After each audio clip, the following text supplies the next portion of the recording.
But see, everybody hollering about Conrad Murray. Michael was not paying Conrad Murray to do these things. There's other people that's involved. Conrad Murray just a fall guy. I'm after justice and I have to get all the guys that was treating Michael wrong.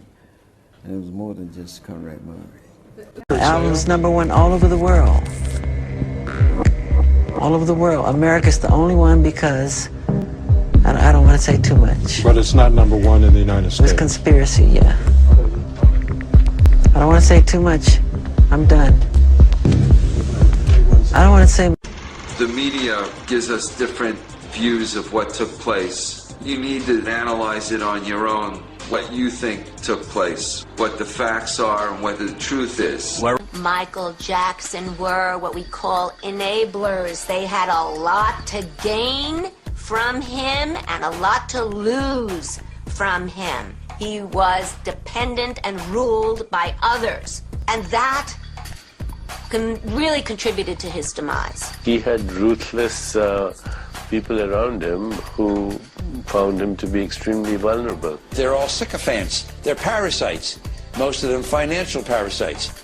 He was surrounded by people who were just interested in how much money he can make for them. But when I say Jew me, sue me, everybody do me, kick me, kike me, don't you black or white me, I'm talking about myself as the victim. You know, But I understand in 2005 you were with him and actually took him to a hospital at one point, correct? Yes, that's right. That was the last week of the trial. And when I got a call from Joe and a message from his mother that I needed to come out and just take a look at him because they was worried about his demeanor. When I get there, I go to the trial. From there, we go back to Netherlands. And he asked me to come upstairs, and he grabbed me and started crying and said, please don't leave me. They're trying to kill me. And I said, when's the last time you ate? He said, no, they'll poison me. I said, well, when's the last time you drank water? And so one thing led to another. So I have a friend of mine that has this huge machine in L.A., Global Cardia Care. I said, if you can bring this machine down, Michael's agreed to get on it. And they clamp you and they squeeze you and it'll print out everything in your body. And the only thing that it printed out was he was extremely dehydrated. Nothing wrong with his heart, nothing wrong with his lungs. And so the next day after we left court, I said, I need to take you to a hospital. He said, no, they'll kill me. And I said, well, let's do this. Let's let nobody know where we're going. Let me drive you up to San Francisco to a hospital that don't even know we coming. He agreed to that. And then I said, look, 20 miles away from here, let's go to one of these hospitals. And we went to a hospital, and they examined him, and at 5:30, or a little bit before 6, they started intravenously putting liquid in him. At 6 o'clock the next morning, they were still putting water in him. And the doctor said to me, had he waited 12 more hours, he would have been dead. What was going through your mind when you're taken into a police station in handcuffs to have a mug shot taken that you know is going to be shown around the world? They did it to try and belittle me, to try to take away my pride. But I went through the whole system with them, and at the end, I wanted the public to know that I was okay, even though I was hurting. What happened when they arrested you? What did they do to you? They were supposed to go in and just check fingerprints and do the whole thing that they do when they take somebody in. They manhandled me very roughly. My shoulder is dislocated, literally. It's hurting me very badly. I'm in pain all the time. See this arm? This is as far as I can reach it.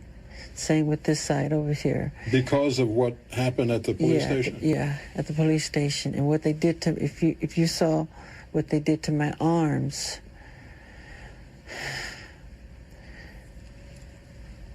it was very bad what they did.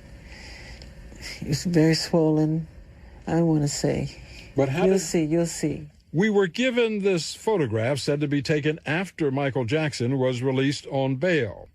Jackson says the swelling above his wrist is where the police handcuffed him. How did they do it? I mean, what did they do?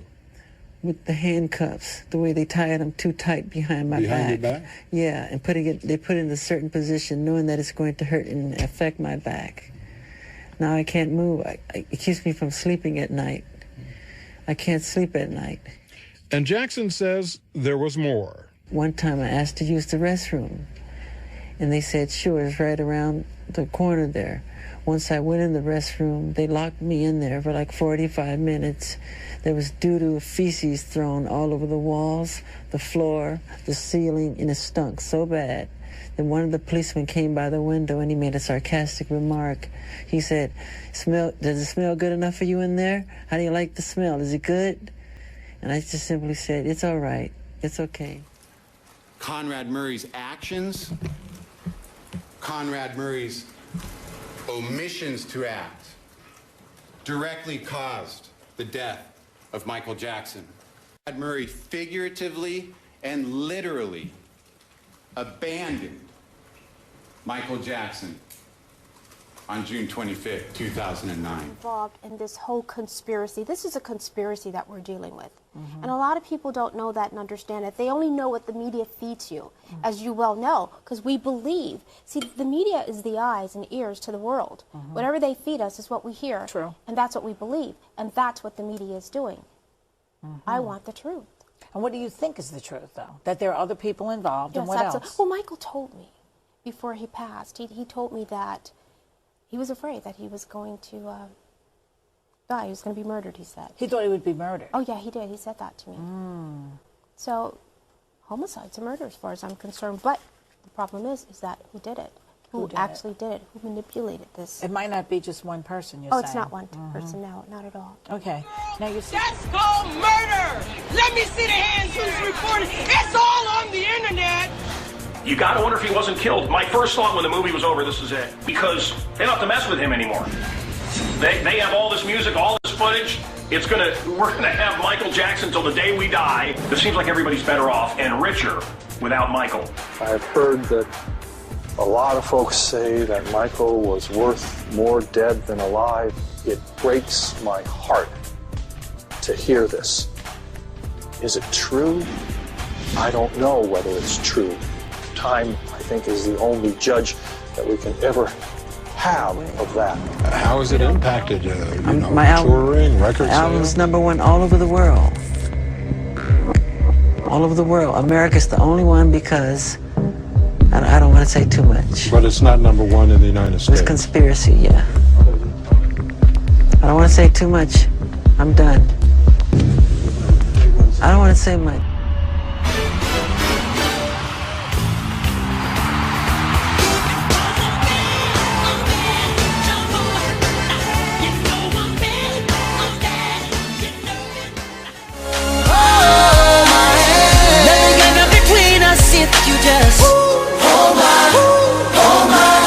The brand new album from the greatest artist of all time, out now. If you were in Michael's life, would he still be alive today? Of course. Of course. I had told some people, some friends, that if I don't get to Michael, he ain't gonna be here long. I said that. He won't be with us long. And I called a shot to the T. That's exactly what had happened.